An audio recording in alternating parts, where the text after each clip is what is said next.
रोमिला थापर है, इरफान हबीब है, आपके पास सुनना नहीं चाह रहे क्या सीन है थे वो लोग नहीं चाह रहे थे इतिहास लेकिन करते रहे। आप कह रहे हैं कि इतिहास में लिखा ही नहीं गया है। अरे रोमिला थापर की पुस्तक में लिखा है। रोमिला थापर कहाँ की हिस्टोरियन है आप बताओ।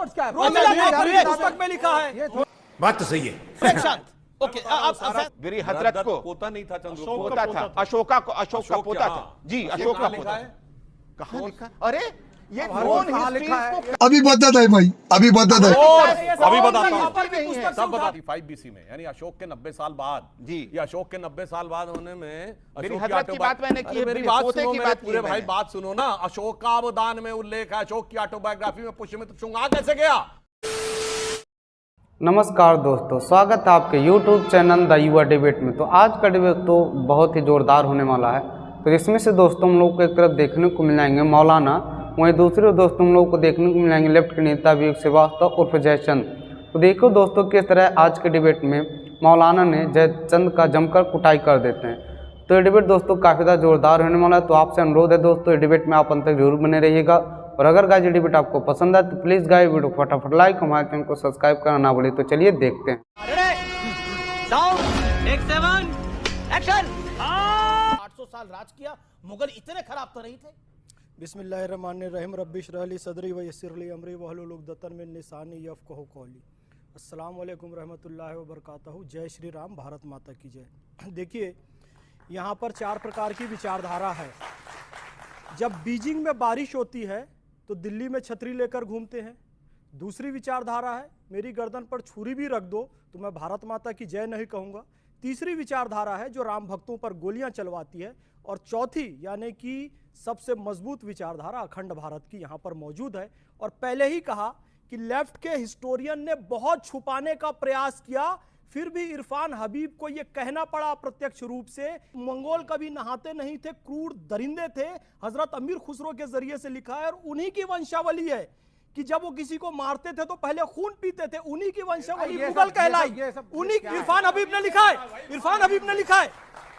विपिन चंद्र ने, सतीश चंद्र जो मिडिवल हिस्ट्री के इतिहासकार है वो भी लेफ्ट के हैं, वो भी बहुत छुपाने का प्रयास करते हैं। तब ये लिखते हैं कि उस समय जाफर जटल्ली नाम का एक व्यंग्यकार था, उसने बहुत अश्लील और गंदे शब्दों में लिखा। और ये जो हमारे संगीतकार भाई जब उनके पास गए थे संगीत की अर्थी लेकर, कुछ रियायत मिल जाएगी ये सोचकर, तो औरंगजेब ये कहता है कि कब्र जरा गहरी खोदना, ये संगीत दोबारा निकलकर वापस ना आ जाए। सूफी सरमद को सिर्फ इसलिए कत्ल किया, एकम ब्रह्म द्वितीयो नास्ति नेह नए नास्ते नास्ते किंचन, एक रहस्यवादी वो विचारक थे।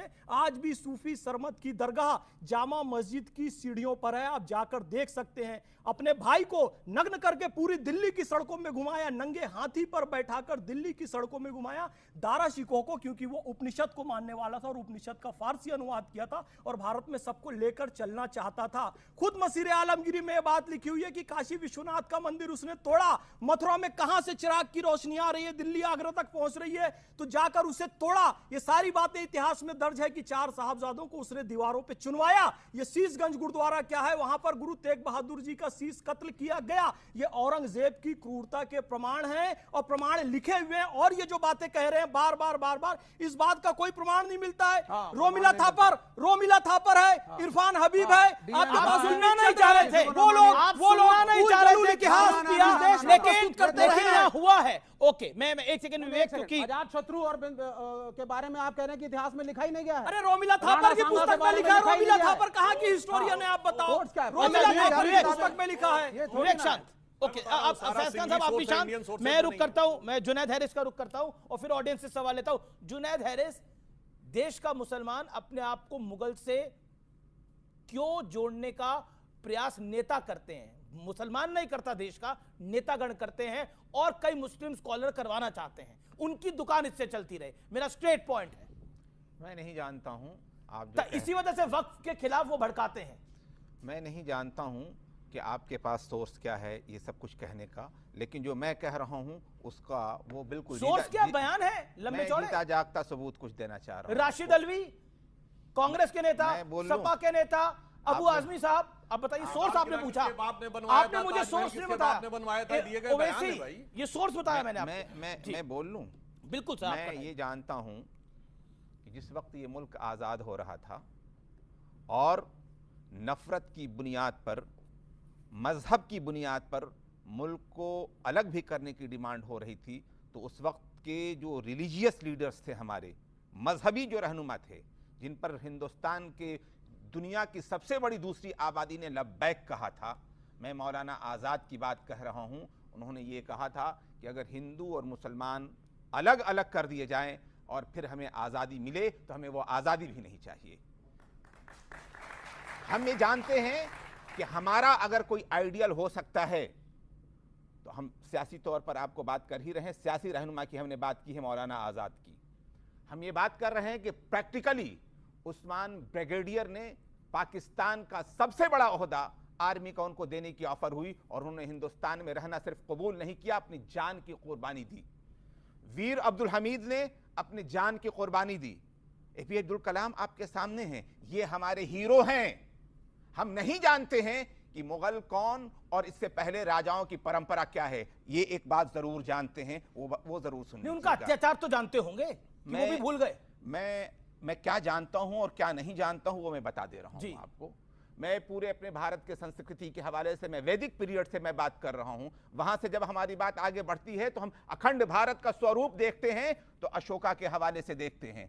शर्म की बात यह रही कि इन लोगों के साथ जिन लोगों ने जुल्म किया, अभी उसके दादा की बात कर रहे थे, उसके पोते को पुष्यमित्रा ने कत्ल कर दिया और भारत हजरत को पोता नहीं था, पोता था, अशोक का पोता था जी, अशोक का पोता। कहां लिखा? अरे ये नॉन हिस्ट्री को कहां लिखा है? अभी बताता हूं, सब बताता हूं, मैं बताता हूं। नहीं पहले आप बोले अपनी बात को पूरी सुधांशु त्रिवेदी फिर बोले। कौन नहीं जानता है कि अशोका ने पूरी दुनिया के अंदर एक रीजनल रिलीजन को नेशनल बनाया और नेशनल से उसने इंटरनेशनल बनाया। चाइना, जापान, कोरिया कहां नहीं पहुंचा, सीरिया तक वो रिलीजन पहुंचा। लेकिन इसी मुल्क के अंदर पुष्यमित्रा के कत्ल करने के बाद बृहद्रथ को इस मुल्क के अंदर ऐसे हो गए, बहुत से विहार तोड़े गए, बहुत से बुद्धों को मारा गया, यहां तक कि उनकी जनसंख्या आप आज के वक्त में भी गिन सकती हैं कि ये नया गेम प्लान है अब हिंदू और बुद्ध के बीच में कुछ करने की। ये हिंदुस्तान की तारीख है, विक्रमादित्य के जमाने में। बड़ा स्मार्टली आपने मूव करा, आपने मुगल से घुमाया मामले को, पूरा बुद्ध तक आप बौद्ध तो बौद्धों तक ले गए। ठीक है, मैं मुगल तक जी मैं मुगल तक फिर मानिए ना, जब भी बटे हैं तब कटे हैं, मानिए इस बात को। जब बटे हैं तब कट गए हैं। फिर कौन बांट रहा था इस वक्त? कौन बांट रहा था? आपस में बट गए ना। अरे आपने अशोका का पोता बटा तो फिर कटा। अरे किससे बटा? किसकी वजह से बटा?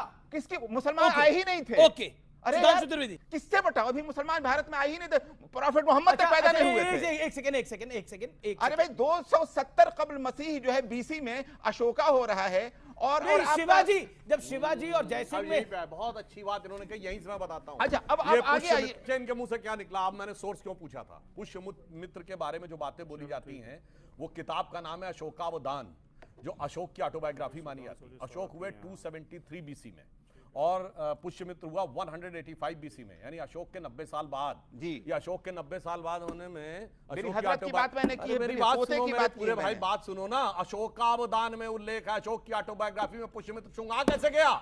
जैसे 2000 साल बाद कोई कहे गांधी की ऑटोबायोग्राफी में मोदी का नाम है। ये है, इसीलिए मैंने सोर्स कोट करने को कहा था। इसीलिए मैं कहता हूं ये लोग चुन चुन कर, और उसमें क्या क्या लिखा गया है अगर ये माने तो उस अशोकावदान के अनुसार तो अशोक कलिंग युद्ध से पहले बहुत हो गया था। इसलिए हम डिटेल में नहीं जाते, छोड़िए। मगर मैं एक बात कहना चाहता हूं, अब सुनिए आराम से। इन्होंने बुद्ध की बात कही तो मैं कोट करना चाहता हूं। बाबा साहब अंबेडकर ने लिखा है, writings and speeches of Baba Saheb Ambedkar, published by Maharashtra government in 1987, republished by ministry of social justice in central government January 2014 UPA government में। उसमें चैप्टर नंबर 9 है डिक्लाइन ऑफ बुद्धिज्म। उसके फर्स्ट पेज पे लिखा है, there is no doubt about it that the destruction of Buddhism was due to the brutal invasion of Musalman. कोई if and but नहीं है। और जो इन्होंने कहा कि बौद्ध धर्म के साथ क्या हुआ, तो ये बाबा साहब ने लिखा है कि आप कहते हैं ना, इस्लाम में कहा जाता है मूर्ति पूजा मतलब बुत परस्त, मूर्ति भंजक मतलब बुत शिकन।